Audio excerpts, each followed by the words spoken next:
कुछ तो था उस नाले में जो रोज नाले के पास जाती थी। शायद वो किसी का इंतजार करती थी। एक दिन छुप कर देख लिया, कमीनी नाले से मेंढक पकड़ कर खाती थी। वाह वाह वाह वाह, मजा आ गया महाराज जी। ए महाराज किसको बोला? कवि हूँ मैं, कवि बोल। ए क्या हो रहा है ये? कान खोल कर सुन लो। जब तक दरोगा यहाँ नहीं है मैं ही यहाँ का दरोगा हूँ। मेरी आज्ञा के बिना यहाँ कोई कुछ नहीं करेगा। अरे बेटा तुम कुछ बोल भी रहे हो, खाली मुंह हिला रहे हो। हमारे पल्ले तो कुछ पड़ ही नहीं रहा। अरे तू तो बहरा है, तेरे कानों की मशीन चटकी हुई है। हैं? क्या बोला? भटकी हुई है? अरे भटक क्यों रही है? मेरे बाहों में आजा, भटकना भूल जाएगी। कितना बदल गया संसार, हर जगह धक्का पेल है। मुझे तो लगता है इसके कानों की मशीन भी फेल है। हैं? क्या बोला? तेरी रखेल है? तेरी हिम्मत कैसे हुई इसको रखेल बोलने की? ए बुड्ढे, तू मुझे यहाँ थाने में भी बदनाम कर रहा है। पहले ही मुन्नी बहुत बदनाम हो चुकी है। बहुत गहरी है तेरी ये झील सी आंखें। तो इनमें डूब के मरेगा क्या? एक हिंदी कवि का अपमान करती है। तेरी हिम्मत कैसे हुई मेरी मुन्नी को हाथ लगाने की? रोको इन दोनों को। मैं कैसे रोक सकती हूँ? मैं तो एक अबला नारी हूँ, लेकिन तुम तो यहाँ के थानेदार हो, तुम रोको। लेकिन झगड़ा तो तेरे ऊपर हो रहा है ना। लुगाई कहीं भी पहुँच जाए, लेकिन झगड़ा करवाने से पीछे नहीं हटती। यही एक जगह रह गई तो यहाँ भी करवा दिया। के भाई के हो रहा है हमारी गैर हाजिरी में? कुछ नहीं सर। ना कुछ तो हो रहा है। चलो हमें बताओ इनके बारे में। जी सर ये जो है ये हिंदी के कवि है, कविताएं सुनाते हैं। और भाई ये वृद्ध मानव कौन है? साहब ये तो बहरा है, सुनता ही नहीं है। बहुत बढ़िया भाई, विचित्र संयोग है ये तो। इस बहरे को किस जुर्म में लाए हो भाई? सर इसने बहुत अपराध किए हैं। लोगों को दूध में पानी मिलाकर बेच रहा था। सर इसने मुझे भी पानी का दूध दिया था कई बार। अच्छा भाई, कितना पानी मिलाया था तूने मुन्नी बाई के दूध में? अबे बोला ही ना ये तो। आशिकी के मामले में ये भी थी पूरी हिस्ट्री सीटर। कांस्टेबल साहब पहले ये बताइए, मुन्नी दूध देती थी कितने लीटर? अबे ये क्या बक रहा है तू थाने में? ऐसी हरकत करना दंडनीय अपराध है मूर्ख कवि। अरे जितनी दूध की मात्रा होगी उसी हिसाब से पानी मिलाया होगा उसने। उसे बताइए कितना दूध देता था, तभी तो बोलेगा वो। लगता है इस बहरे ताऊ को उल्टा लटकाकर 3rd डिग्री देनी पड़ेगी। भाई मार्कंडे तू उससे बहस मत कर। क्या कहा? भैंस? लगता है दरोगा जी मुझसे भैंस के बारे में पूछ रहे हैं। मेरा काम भी तो दूध का ही था।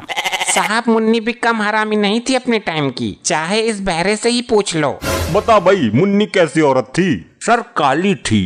अबे दरोगा जी के सामने तो झूठ मत बोल कम से कम। मुझ पर ना जाने कितने फिदा हुए थे और कितने इस दुनिया से मेरे चक्कर में अलविदा हुए। अच्छा ये बताओ और क्या खासियत थी इसमें? साहब उसके पीछे एक लंबी पूंछ थी। हे राम, कितना झूठ बोलता है ये बुड्ढा। अच्छा और क्या देखा तुमने उसमें? सर वो दूध बड़े आराम से निकलवा लेती थी। एक टाइम में 8 लीटर दूध देती थी। क्या? लगता है दिमाग बाथरूम में छोड़ आया है ये। नहीं, हे राम, मैं मर जाऊं। ए शांत खड़ी रहो वरना जमानत जब्त करवा दूंगा।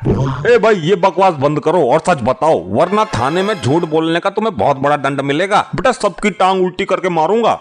साहब थाने आने से पहले जब मैं उसे अंतिम बार मिला तो वो 9-10 महीने की ज्ञापन थी। भाई हवलदार, इस बहरे ने मेरा दिमाग सुन्न कर दिया है। और इसको क्या हुआ है बता। सर अब इससे और कुछ मत पूछना वरना मैं बेहोश हो जाऊंगा इस बार। बिल्कुल सही कर रहा है हवलदार। उसको उधर खड़ा करो और इसका विराज को बुलाओ भाई। कोई दीवाना कहता है, कोई पागल समझता है। तो पागल तो तू है ही, इसमें समझना क्या है?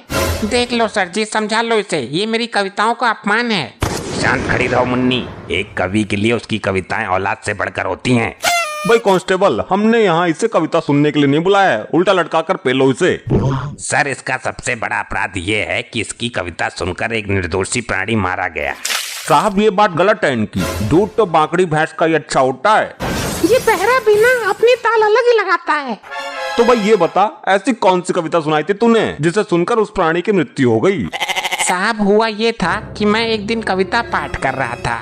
कौन सी कविता थी ये बोलो। मैं मंच से बोल रहा था कि लगे 440 बोल्ट छूने से तेरे। तभी मेरा हाथ आग की तरफ गया और आगे एक औरत बैठी हुई थी। तो आगे क्या हुआ ये बोल। बोल्ट तो हम खोल देते हैं भाई, किसका बोल्ट खुलवाना है? तेरे बाप का बहरे। क्या आपका? अरे तेरे तो सारे नट बोल्ट टाइट कर दूंगा मैं। भाई देख, दरोगा के सामने बदतमीजी की ना, तेरा सर सलाखों में दे मारूंगा मैं। आप रहने दीजिए सर। चल भाई तू आगे की कथा सुना। जब मेरा हाथ आगे की ओर गया तो सामने एक औरत बैठी हुई थी। उसके साइड में ही एक बंदा और बैठा हुआ था। उस बंदे को लगा कि शायद इसमें ही 440 वोल्ट का करंट है। नहीं कविराज, भैंस तुम्हें गौशाला से लेकर आनी चाहिए थी, बहुत अच्छी मिलती है। इस बहरे का सिस्टम मेरी समझ में ही ना आ रहा। आगे सुना भाई, फिर क्या हुआ तेरी बकवास में? तो उसने 440 वोल्ट का करंट चेक करने के लिए औरतों को गलत जगह से छू लिया। औरत भड़क गई और औरत ने गुस्से से उसको ऐसी जगह लात मारी कि उसका ट्रांसफर सीधा ऊपर हो गया। तो भाई तुम्हें ऐसी कविता नहीं सुनानी चाहिए थी। तू एक पगली है, मैं तेरे लिए तड़पता हूँ। तू एक पगली है। मुझको पगली बोला तूने? हवलदार भाई रोको इन्हें।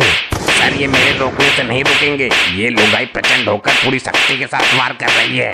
बचा लो दरोगा जी, बचा लो। इस औरत के घूंसे बहुत तेज पड़ रहे हैं। कैसे बताऊं तुम्हें दर्द है कितना। अरे क्यों तोड़ रहे हो मुझे इतना? अब मुझे और नहीं है पिटना।